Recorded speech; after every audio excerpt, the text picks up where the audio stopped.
No sé si esto le haya pasado a alguien más, pero sí, Me encantaría saberlo, porque yo por años he dudado de lo que vi. Fue hace tiempo, cuando todavía no era tan peligroso manejar de madrugada por Sinaloa, de los pueblos rumbo a Culiacán, la capital. Íbamos mi papá y yo. Él manejaba y yo iba medio dormido, viendo las luces lejanas de los ranchos y los letreros que apenas alcanzaban a leer con la luz de la luna. Todo pasó en un tramo medio solitario. No recuerdo el kilómetro exacto, pero sí me acuerdo de la curva. Mi papá siempre bajaba la velocidad en esa parte. Decía que ahí ya habían pasado varios accidentes, aunque no supiéramos bien por qué. Ese día una troca nos rebasó antes de llegar a la curva.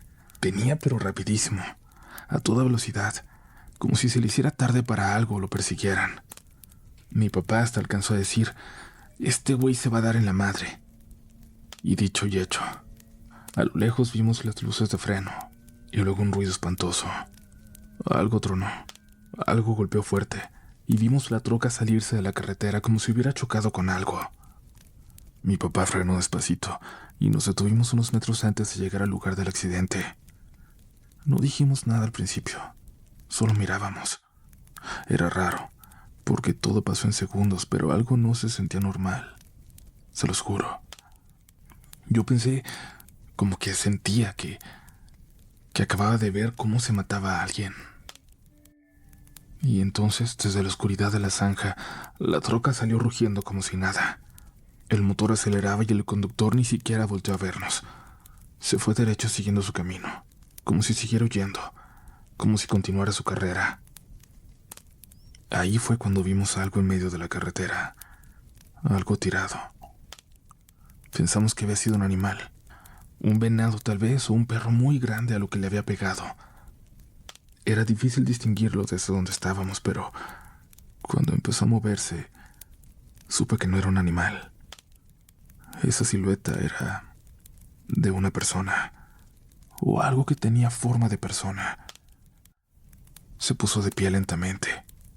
Tenía el cabello largo, oscuro, y el cuerpo como de trapo, como si no se sostuviera bien. Y sus ojos, eso es lo que no se me olvida. Sus ojos brillaban, reflejando la luz de nuestro carro.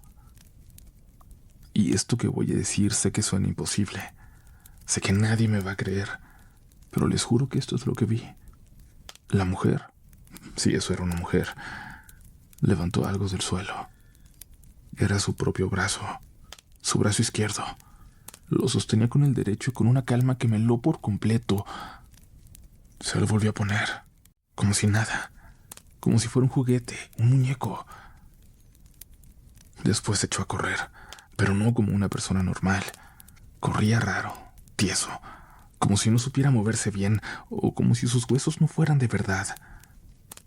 En un segundo se metió entre los matorrales del lado contrario y se perdió en la oscuridad. Nos quedamos ahí por unos segundos sin saber si regresarnos o seguir, pero mi papá me volteó a ver y solo dijo, no, pues, ya entendí por qué le hice en la curva de las brujas. Y volvió a encender la camioneta. Eso fue hace mucho, pero desde entonces, cada vez que alguien dice que no cree en esas cosas, que no cree en brujas, le cuento de esa madrugada, de la forma en la que esa cosa se puso su brazo, de cómo le brillaban sus ojos. Que alguien me explique alguna vez lo que vi, porque si no era una bruja, yo no sé con qué nos topamos esa madrugada.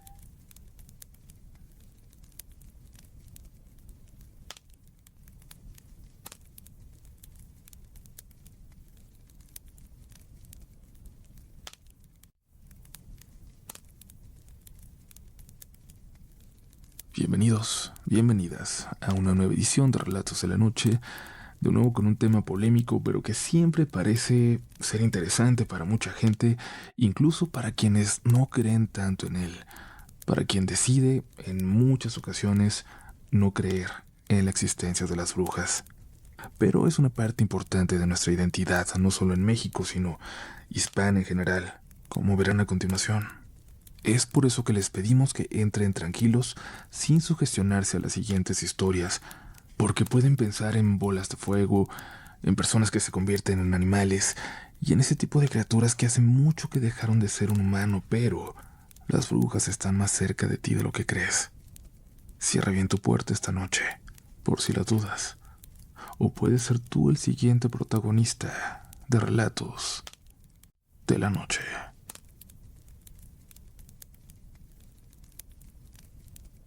Hola, comunidad.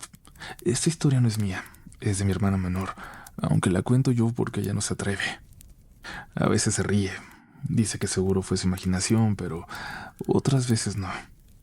Otras veces se queda callada cuando alguien se la recuerda y le pide que la cuente, como si todavía estuviera intentando entender qué fue lo que vio.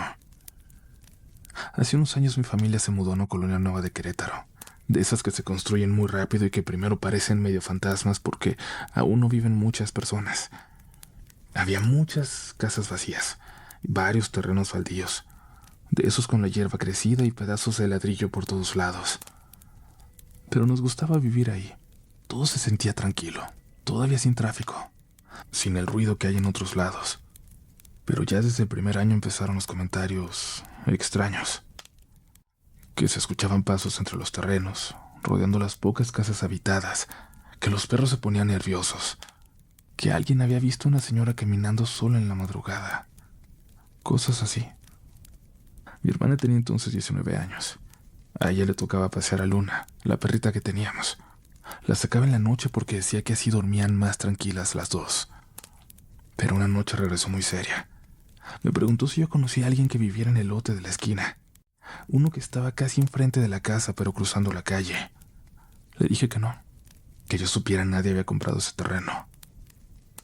Me dijo que vio a una señora ahí parada, que pensó que se le había perdido algo porque estaba agachada, pero cuando Luna empezó a ladrar, la señora se enderezó y le dio la espalda. Dijo que se quedó ahí, inmóvil, como si supiera que alguien la estaba viendo.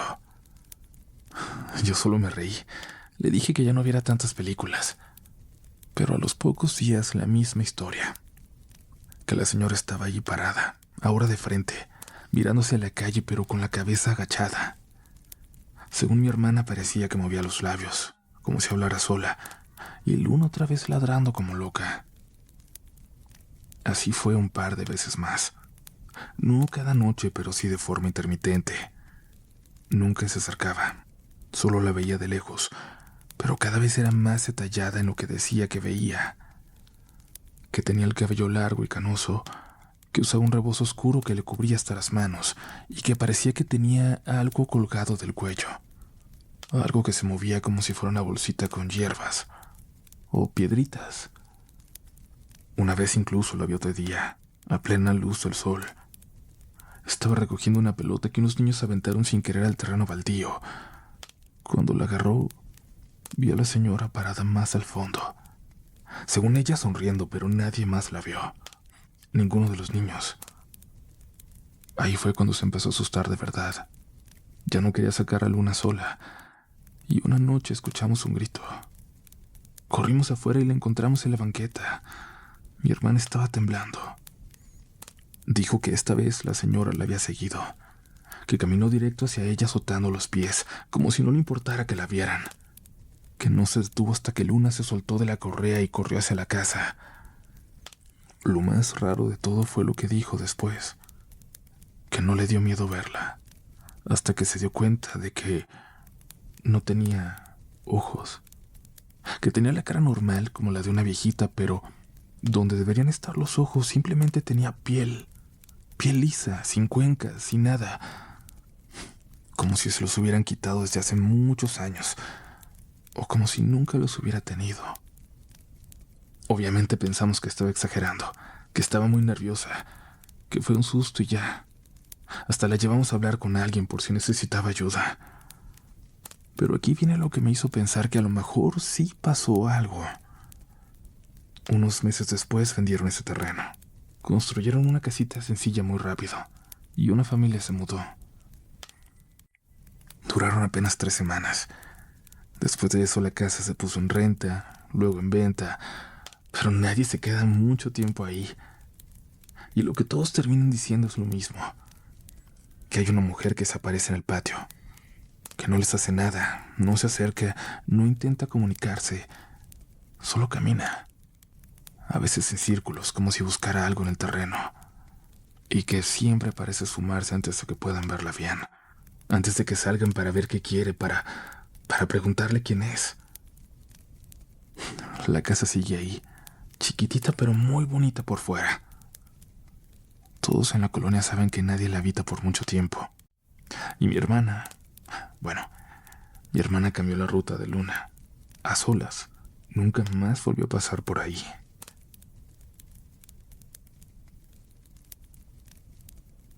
¿Qué onda, comunidad? Mi mamá vende productos de esos de catálogo. Todos los que se pueden imaginar, ella los vende. La conocen bien en el barrio y eso nos ha mantenido por mucho tiempo. Incluso cuando mi papá batalló casi medio año para encontrar trabajo, cuando lo despidieron del banco donde trabajó toda su vida. Pero el año pasado mi mamá se lastimó la cadera. Andaba en sus cobranzas cuando la agarró una tormenta de esas que llegan de pronto, y al querer cortar camino para llegar a casa cuanto antes, se resbaló en un desnivel. Le dolía el golpe, pero lo que más le dolía era que ya no podía andar vendiendo. Ya no podía ir a visitar a todas las clientas de la zona. Yo le ayudé al menos con los cobros, pero yo no podía vender. O sea, sí lo intenté, pero no se me daba como a ella. No tengo ese talento. Así que lo que sí me encargó mucho fue que fuera a visitar a las clientas con pagos pendientes. Me tocó andar hasta por calles de mi barrio que no conocía, y eso que yo era bastante vago. Me llevaba conmigo al Tito, un amigo que aceptó la encomienda de acompañarme en la bicicleta a los cobros. Nos la pasábamos bien, nos divertíamos, y sentíamos que estábamos trabajando, haciendo algo de provecho. Recuerdo cuando mi mamá me mandó con doña Eulalia, una viejita muy malhumorada que conocíamos todos los chamacos de la zona. La ubicábamos porque ella pasaba caminando, deambulando todas las tardes, precisamente por las calles donde había muchachos jugando fútbol. Y pasaba muy despacio, arrastrando los pies cuando caminaba, para gritarnos que dejáramos de jugar porque íbamos a lastimar a alguien. Nos decía que las calles no eran para andar jugando a la pelota, y que un día íbamos a recibir nuestro merecido. Nos daba miedo, y ella parecía disfrutarlo.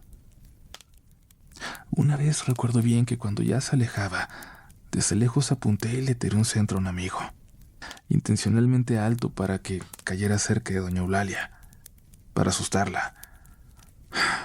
Nada más vi cuando le pegó en la espalda, cuando salieron corriendo todos los demás con los que estaba jugando. Me vio con mucho odio, sabía que había sido yo, y dijo que un día se las iba a pagar. Por suerte estábamos jugando con una pelota de boli, ligera, porque no conseguimos balón de fútbol, y mi mamá le ofreció disculpas. Todos le tenían mucho miedo, pero a mí solo me pareció una señora amargada más. Pero ahora, al ir a su casa a cobrarle, era diferente. Ya habían pasado años de aquel balonazo, pero desde entonces nunca me la había topado de frente. Siempre le sacaba la vuelta. Cuando íbamos hacia su casa en la bicicleta, hasta Tito iba nervioso.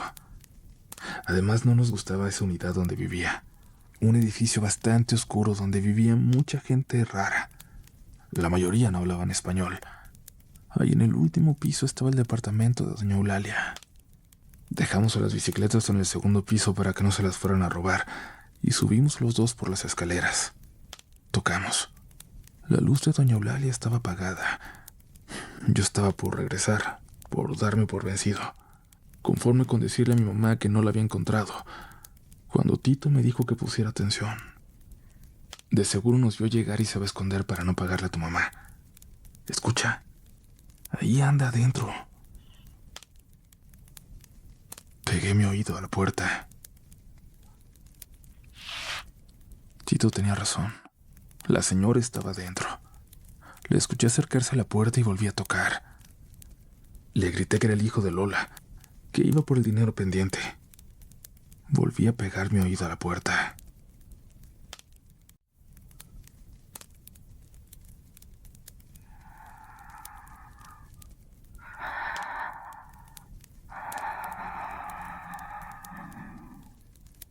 Los pasos se habían detenido, pero escuché, o creí escuchar, una respiración del otro lado de la puerta.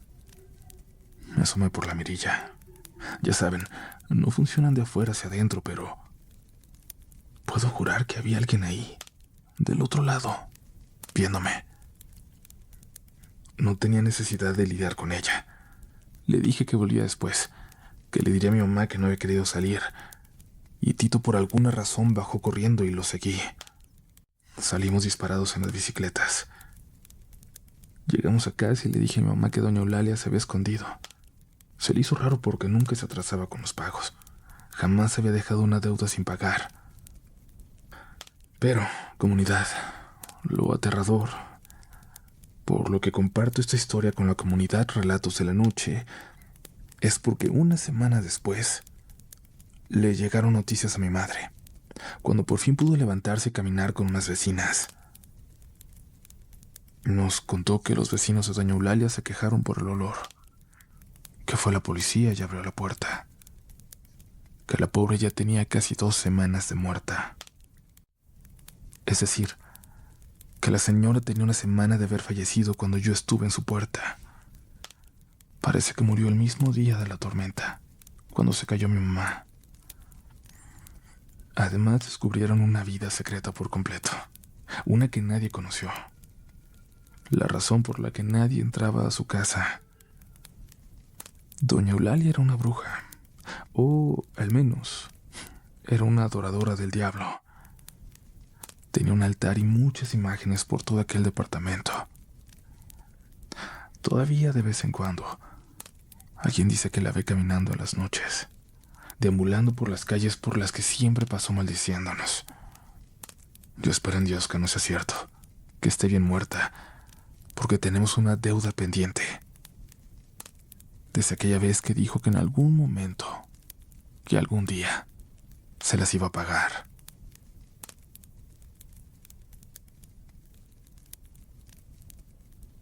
Saludos cordiales, mi nombre es Kevin Piña. Vivo en el estado de Coahuila, en México, en una ciudad cuyo nombre prefiero reservarme. Y quisiera contarles esta anécdota porque si bien yo no creía y sigo sin creer en lo paranormal, me sigue dando escalofríos solo recordarlo, pensar en qué pudo haber ocurrido. Voy a dejar lo siguiente a su criterio. Ocurrió un día en el que salí tarde de la universidad, como a las 10 de la noche, a pesar de estar en el turno matutino. Estudio ingeniería y la fecha de entrega de los proyectos estaba encima. Estoy seguro de que muchos entenderán esa sensación. Después de un largo día solo quería llegar a mi casa y dormirme. Lo malo es que por temas de economía, que estaba muy complicada, no podía permitirme gastar en gasolina. Además, yo vivo en una zona en la que no vale la pena tomar transporte público, así que caminaba de regreso a casa todos los días. No era mucho recorrido en auto, unos 10 minutos a lo mucho, pero a pie se hacían aproximadamente 50, a mi paso, a veces casi 1 hora. El recorrido se dividía en 4 zonas. Una calle larga al salir de la universidad, en la cual había una caseta de vigilancia, luego un bulevar con mucho tránsito, después otro con poco tránsito y casi sin gente después de las 8 de la noche, y por último unas cuantas calles antes de llegar a mi casa, las cuales ya carecían de alumbrado público, lo que de noche obviamente provocaba cierta inseguridad. Me disponía a irme. Ese día se sentía raro. Tenía la sensación de querer llegar a casa lo antes posible, así que, para ignorar esa sensación, me coloqué los audífonos con la música a todo volumen para hacer el camino un poco más ameno. Al empezar mi recorrido por la calle saliendo de la universidad, vi a lo lejos, en la esquina como siempre, la caseta de vigilancia, con su guardia afuera. Pero pasando de ella, no sé, unos 30 metros más adelante, había alguien. Alguien que parecía gritar y hacer señas. Yo no escuchaba nada por los audífonos, pero podía ver cómo señalaba y abría la boca como si estuviera desesperada. Al irme acercando noté que era una anciana, pero no parecía necesitar ayuda. Parecía estar enojada. Para esto nunca me quité los audífonos. Algo me daba la sensación de que era mejor ignorar y no meterme donde no me llamaban. Bajé la mirada y seguí caminando. Cuando sentí que ya estaba lo suficientemente cerca de mí, volví a subir la mirada, preparándome por si me quería detener la señora. Al levantar la vista vi que el guardia de la caseta se le había acercado y que por suerte la anciana ya estaba del otro lado de la calle. Por lo visto el guardia le dijo algo e hizo que se fuera, pero aún así ella seguía mirándome desde el otro lado, hasta que por fin la dejé atrás. Al acercarme al guardia me hizo una seña de querer hablar conmigo.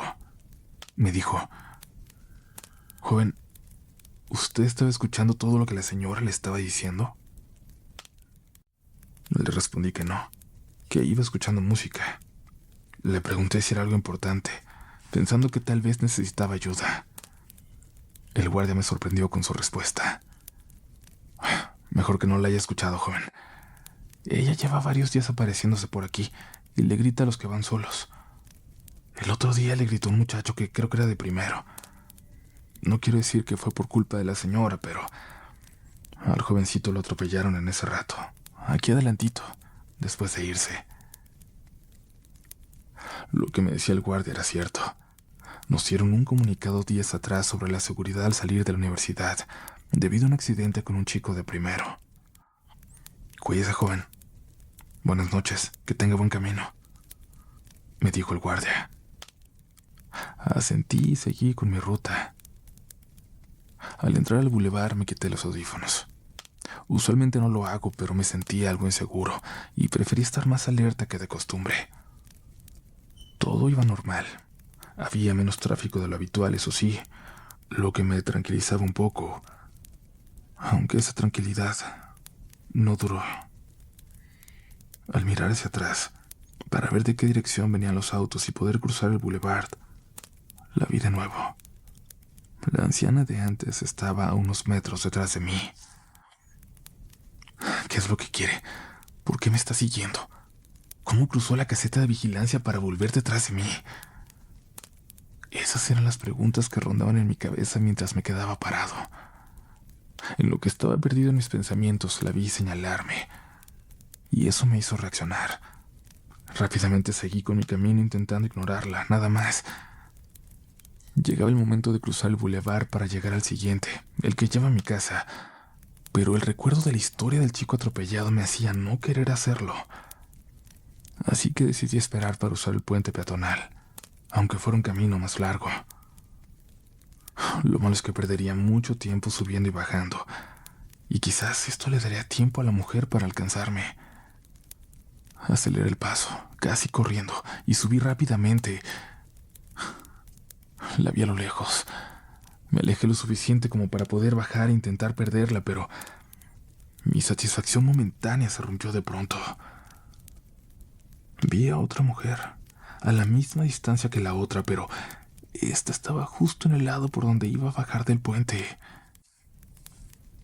Ahí fue cuando lo entendí todo. La que me venía siguiendo no era la misma que me topé al principio. Había varias mujeres vestidas exactamente igual, y ahora era claro que algo querían de mí. Me apresuré a bajar y entré al otro bulevar. En este trayecto me sentía aún más incómodo. La seguridad que me daban los autos del bulevar anterior ya no estaba. Esta parecía una calle desierta por completo. Usualmente hay gente corriendo y paseando con sus mascotas, pero a esa hora no había nadie. Por suerte había suficiente luz. Todos los locales estaban cerrados, pero tenían focos encendidos afuera y cámaras. Por un momento al menos eso me dio cierta seguridad. Pensé en llamar a mis papás para que me recogieran ahí mismo, pero recordé que mi papá dijo que el carro tenía la gasolina justa para ir a trabajar al día siguiente, nada más. Así que descarté la idea. Ya faltaba menos. Tenía que llegar. Podía llegar solo. Me di cuenta de que ya no me estaban siguiendo, pero esta vez no me sentía tranquilo. Podía sentir que se estaban escondiendo.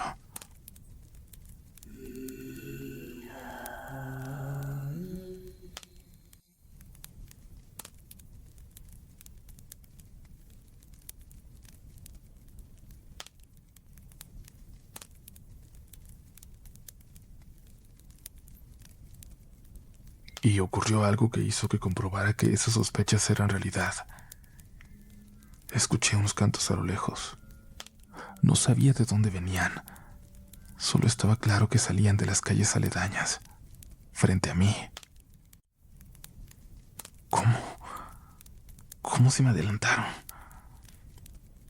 Volví a hacerme preguntas mientras caminaba cada vez más rápido, pero no servía de nada. Los cantos eran cada vez más fuertes. Ya no los podía soportar. Estaba a punto de correr y gritar. Era insoportable, hasta que de pronto cesaron. Vi a lo lejos a alguien acercándose a mí. Por un momento pensé que eran ellas, pero no. Era una señora paseando a su perro. Agradecí. Me alivié un poco. Al cruzarnos le pregunté si había escuchado algo antes, y muy amable me respondió que no. No, mijo. Vengo con la música a todo lo que da, me dijo señalando sus audífonos. Algo decepcionado pero más tranquilo le pedí acariciar a su perro, para relajarme un poco. Era un husky, con un pelo muy suave y muy mansito. Claro, mijo. Se llama Capuchino. Es muy amable. Pero justo cuando terminó de decir eso, como si fuera obra del destino contradecirla, el perro comenzó a ladrar muy fuerte, muy enojado, mirando justo detrás de mí. Perdón por el susto, mijo, pero últimamente ladra mucho cuando lo saco a pasear a esta hora. Está raro porque casi nunca ladra, y nunca es agresivo. Después de disculparse, siguió su camino, no sin antes desearme que tuviera cuidado. Los veía alejarse y no quería separarme de ellos, pero era inevitable. Además, ya solo me faltaban unas calles para llegar a mi casa. Después de un rato sin ver ni oír nada, me adentré a las calles con poca iluminación. La sensación era horrible. Me alivió un poco ver que había algo de luz en un local de tortillas que seguía abierto a pesar de la hora. Tal vez estaban esperando entregar algún pedido especial. Lo pasé. Intenté seguir caminando. Intenté tranquilizarme. Pero al llegar a la última calle, las oí de nuevo. Los cantos. Más cerca. Me puse muy nervioso al recordar que de ese bulevar donde encontré a la mujer del perro se puede atajar por unas calles de tierra y sin iluminación para llegar mucho más rápido a mi casa. Una ruta oscura que nunca uso, llena de terrenos baldíos. Vi a las mujeres a lo lejos. Las oí cantar. En mi cabeza no dejaban de repetirse pensamientos. Si corro directo a mi casa me alcanzarán. Probablemente no, pero van a saber dónde vivo. Ellas ya saben dónde vivo.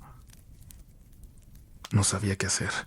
Estaba pasmado a la mitad de la calle mientras se acercaban, hasta que recordé la tortillería detrás de mí, a una cuadra. Pensé en eso y corrí con todas mis fuerzas. Dejé atrás el orgullo y la valentía. Al llegar me recibieron el señor que atendía y su esposa. Así asustado como iba, supuse que pensaron que me habían intentado asaltar porque no me dijeron nada. Me dejaron quedarme ahí mientras mis papás venían por mí, y los llamé casi llorando. Mientras los esperaba, los señores de la tortillería me preguntaron con voz muy bajita, como si no se atrevieran a decirlo en voz alta: ¿Viste a las brujas, verdad? Sorprendido respondí: ¿Brujas? El señor contestó: No, las que vuelan o usan magia. No. Te hablo de un grupo de señoras locas que andan por ahí buscando asustar a la gente. La esposa del hombre añadió: Qué bueno que no te les pusiste al tiro, que no te detuviste a pelear, porque normalmente cargan fierros. Escuchar eso me heló la sangre, ya que uno de mis pensamientos fue correr hacia ellas y enfrentarlas directamente, y sabrá Dios qué hubiera pasado si lo hubiera hecho. Llegaron mis papás y me llevaron a casa. Les conté lo que pasó y me dijeron que buscara la forma de no regresar tan tarde la próxima vez, que si no, ellos irían por mí aunque yo no quisiera, aunque fuera caminando. Yo no creo en las brujas que vuelan y lanzan hechizos, comunidad, pero sí en las mentes desequilibradas que buscan a jóvenes para sacarles sangre, pelo o lo que sea que quieran con tal de hacer su magia estúpida. Esas son las brujas en las que creo. De todas formas, son dignas de asustarnos. Gracias por leer.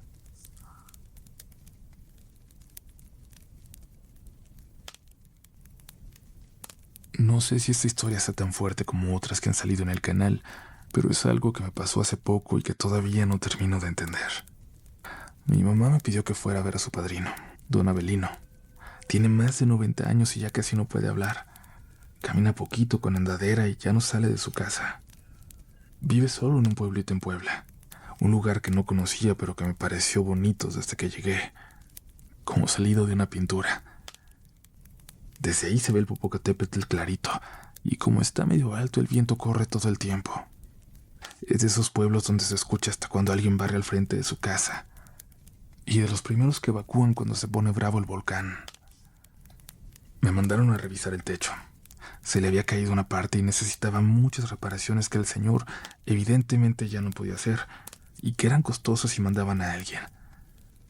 Como me dediqué mucho tiempo a la construcción, soy bueno para eso. Así que le hice el favor a mi mamá y fui. De una vez también iba a revisar unas puertas que no cerraban bien. A darle mantenimiento, pues, porque la casa estaba vieja pero bien cuidada. Y la verdad es que me gustó estar ahí. No me costó nada.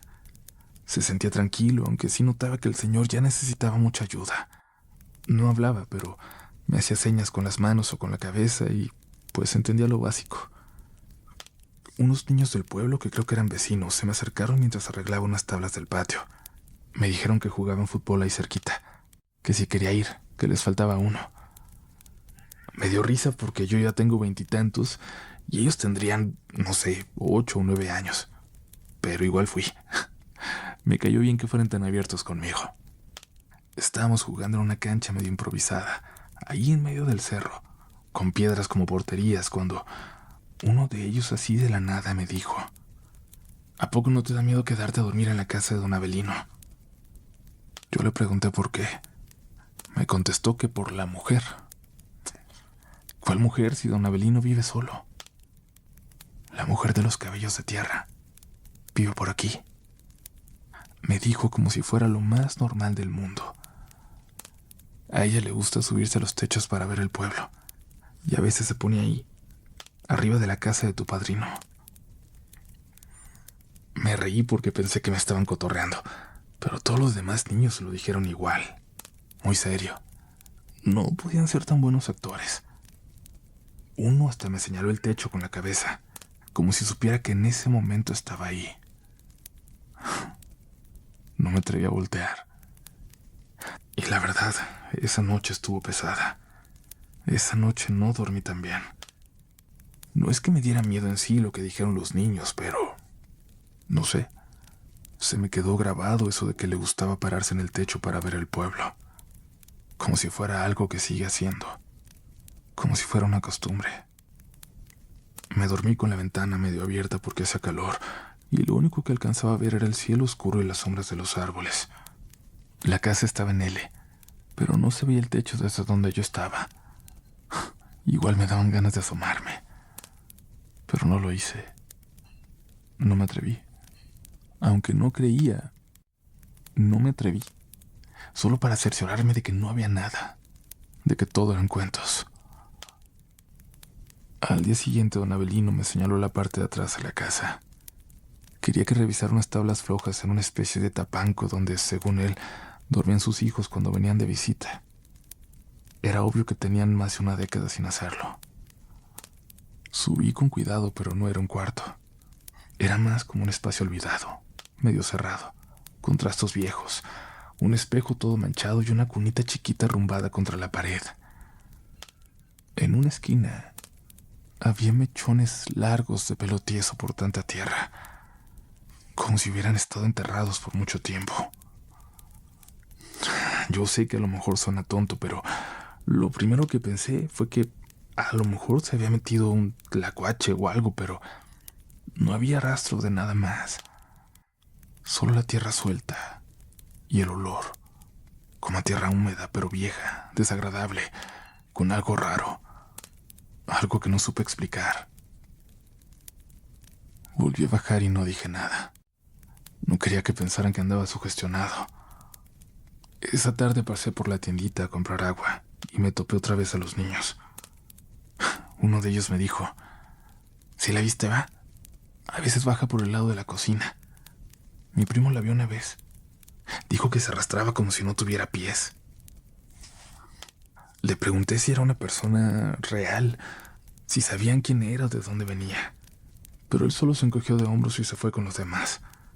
Como si ya con lo que dijo hubiera sido suficiente. Como si solo quisieran asustarme y se dieran cuenta que lo estaban logrando. Esa noche se reví en las ventanas. Apagué todas las luces y me acosté con el celular en la mano, por si escuchaba algo raro. No escuché pasos ni ruidos, pero como a las 3 de la mañana, o eso marcaba el teléfono, algo me despertó.